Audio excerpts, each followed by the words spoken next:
Hey guys, welcome back to Top 10 Nerd. I'm Ron Mackenzie Lafergie. Scarecrow is a really cool villain. Anyone who can bring out a person's greatest fear is destined to be one scary dude. But there's a lot that some people don't know about the guy, so I'm here to remedy that. Now, gas masks on everyone, it's time for the top 10 shocking facts about Scarecrow.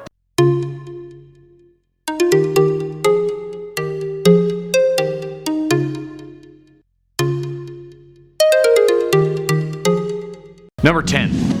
Now, as usual, I'll start with a brief summary of Scarecrow's origin so that everyone's on the same page. Jonathan Crane was subjected to illegal experiments by his father, who intended to understand and control fear. When his father died unexpectedly while Jonathan was inside the test chamber with fear toxins, the boy was left for days, slowly turning into madness. However, with this madness came a mastery of fear, which he used along with the fear toxin to aid in his future as a psychologist / supervillain. Number 9. Scarecrow is based on the legend of Sleepy Hollow. Both Scarecrow's name and looks are based on those of the main character of Sleepy Hollow, Ichabod Crane. Now obviously Jonathan Crane's last name is a reference to Ichabod Crane, but his thin, wiry appearance is also based on the book, since Ichabod was described as a goofy old scarecrow who has escaped the cornfield. He kinda seems like what would happen if Ichabod saw the Headless Horseman, went insane, then wanted everyone else to feel the same fear he did, while taking advantage of his natural scarecrow look. Number 8.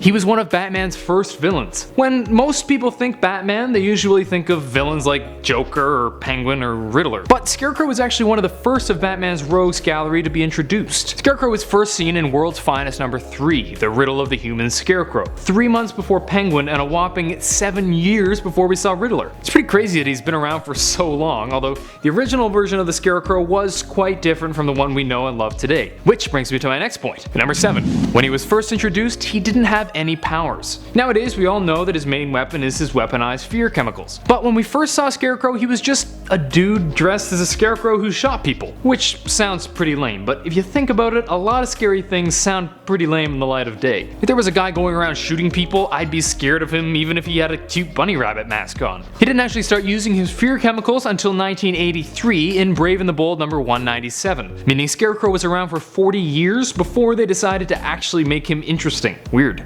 Number 6. Fear chemicals were introduced before Scarecrow. Despite the fear gas basically being synonymous with Scarecrow at this point, he was actually introduced after we got our first glimpse at the idea of the chemical-induced fear. In Detective Comics 46, Hugo Strange used fear dust to turn the police into shivering scaredy cats and allowed criminals to steal things without punishment. It didn't work out because it was the 40s and holy crap were villains ever stupid in the 40s, but it's pretty cool that this concept has survived for so long. Strangely, this didn't become a weapon of Scarecrow's until 1983, but since then it has become a staple of the villain. Number 5. He's had a bunch of different toxins over the years. Scarecrow tends to depend most on his patented hallucinogenic gas, but that doesn't mean that's the only weapon in his arsenal. He helped Bane to create a new Bane venom that increased strength while making the user fearless. There's the super toxin 451A made by his father that used, wait for it, the sweat of frightened children to make it more potent, so it hits harder and can last for months. There's even the trauma toxin that replicates the effects of intense traumatic events on subjects. Now this is probably the worst one since it scars the brain and tears the mind, turning the victim into a mindless zombie of a person. It's so severe that Scarecrow himself doesn't even use it, because he can't manipulate people if they're basically an empty shell. Number 4.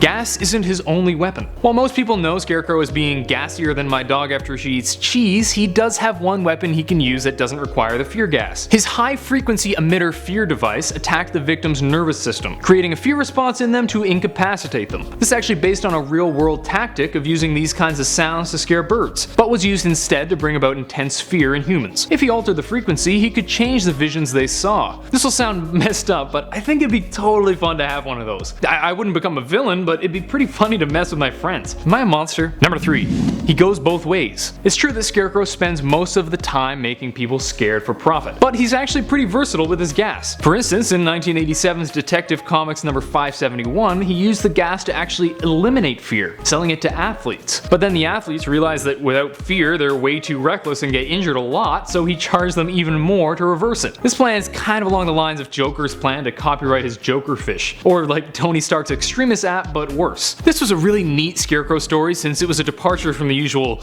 hey, look how scared these people are now. Number 2.